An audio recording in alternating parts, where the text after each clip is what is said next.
Para que entiendan mi sacrificio, para que entiendan la fractura de mi corazón, tienen que entender primero mi mundo ordinario. Yo era María, Luz, Elena, una madre más entre las casas humildes de mi pueblo, donde las flores de cempasúchil crecían libres, pero las oportunidades estaban encadenadas. Era un mundo de sol ardiente y tierra roja, donde el amor era infinito, profundo, abundante, pero el dinero, mi Dios, siempre escaso. Yo no era una mujer ambiciosa por lujos o por joyas. Mi ambición era más pura, más visceral. Ambicionaba un futuro seguro, el futuro de mis hijos. Yo era una madre presente, la que daba la mano para ir a la escuela, la que daba el beso de buenas noches, la que preparaba las tortillas calientitas al amanecer.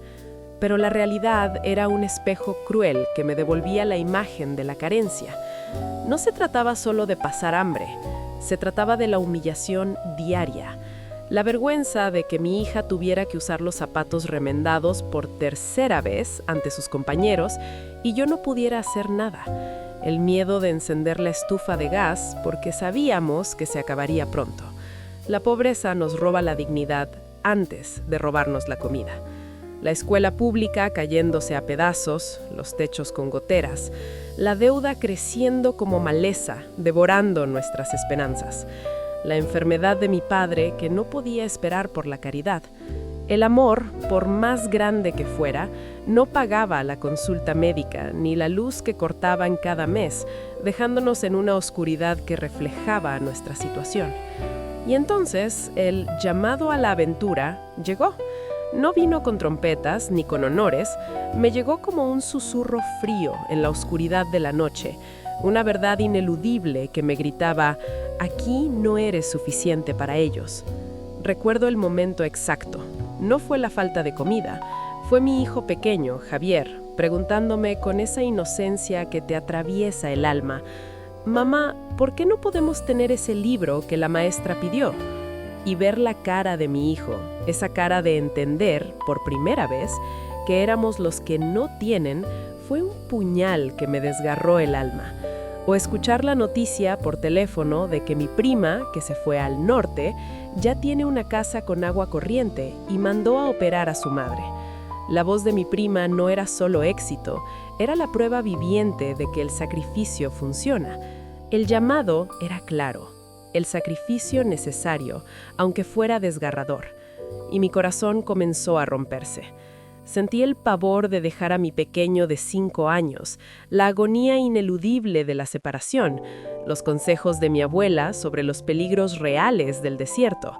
Mi decisión fue una elección dolorosa, la más difícil que una madre puede tomar, pero la promesa de una vida con dignidad para mis hijos, una vida libre de la humillación de la carencia, era infinitamente más alta que mi miedo.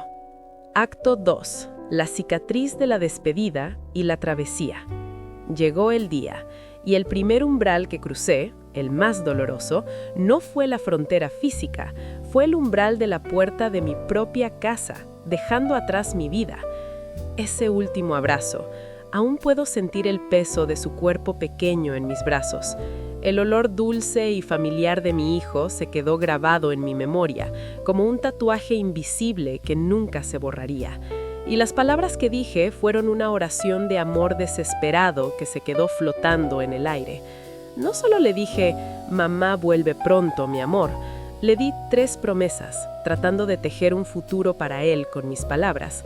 La promesa de que siempre le iba a contestar el teléfono, no importa la hora. La promesa de que iba a estudiar inglés para ayudarle con sus estudios. Y la promesa de la casa con un jardín para que jugara seguro. Fue la primera, y la más difícil, de mis mentiras de amor, porque en el fondo sabía lo incierto que era el regreso. Mi corazón se partió por mitad, y dejé la parte más grande con él. Yo, la heroína, en ese momento, no cargaba armas ni escudos, llevaba solo la foto desgastada de mi niño, la fe inquebrantable en la justicia de mi causa y la certeza de que estaba haciendo lo correcto.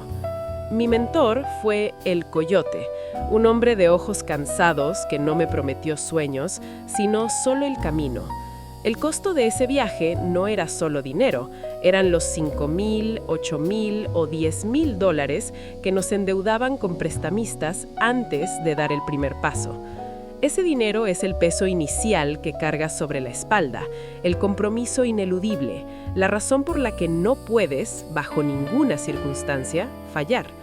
La travesía de la frontera, el desierto, el Río Grande, fue mi bautismo de fuego, mi prueba inicial de sobrevivencia. El frío atroz de la noche en el desierto que te congela los huesos, el sol inclemente del día que te quema la piel hasta dejarla agrietada y sangrante, el hambre que quema el estómago hasta que solo sientes náuseas, el miedo constante, el miedo paralizante a la oscuridad, a las figuras que acechan, a los ruidos extraños y a los rumores espeluznantes de los que no lo logran. Recuerdo el cruce del río, el agua helada que me llegaba al pecho, amenazando con llevarme. Mi único pensamiento era no resbalar, no caer, sostener la foto de mi niño en el bolsillo interno de mi camisa. No estaba huyendo de la policía o de la violencia, estaba corriendo a toda velocidad, con todo mi ser, detrás del futuro y la dignidad de mis hijos. Y entonces pisé la tierra prometida. Pero no había arcos de triunfo, ni gloria, ni fiesta, solo el olor a cloro y desinfectante del primer baño que tuve que limpiar, o el calor insoportable de la cocina de un restaurante donde nadie entendía mi idioma. Mi mundo ordinario desapareció por completo. Ahora era simplemente la inmigrante, la sin papeles, la madre en el exilio. Estaba sola, en un país que habla rápido, que no entiende mi dolor y mucho menos mi inmenso sacrificio. El primer depósito, ese primer puñado de dólares en el sobre, fue la prueba tangible de que el sacrificio tenía potencial de recompensa, pero era una prueba amarga, una moneda manchada de lágrimas. Acto 3. La longevidad del exilio y las pruebas diarias. Mis pruebas no terminaron en la frontera, se volvieron crónicas y diarias. Mi enemigo real no es el jefe cruel, ni el frío de la calle, es la soledad crónica que se te pega a la piel. La soledad crónica que te abraza al volver del turno agotador de 14 horas de pie, el humillante silencio y constante de limpiar lo que otros ensucian sin siquiera mirarte a los ojos, el tener que fingir que entiendes lo que te dicen en inglés, asintiendo con miedo, solo para no perder el trabajo por un malentendido. El exilio es un gimnasio de resistencia donde el músculo que más ejercitas es el del silencio. El dinero que envío cada mes, con la angustia de que la transferencia se pierda o no llegue a tiempo, cada dólar es un pedazo de mi alma. Mi única aliada es la otra madre, que como yo, comparte un colchón diminuto en el mismo cuarto, que me enseña a usar el complejo sistema de autobús, que llora conmigo en las noches de desesperación y nostalgia.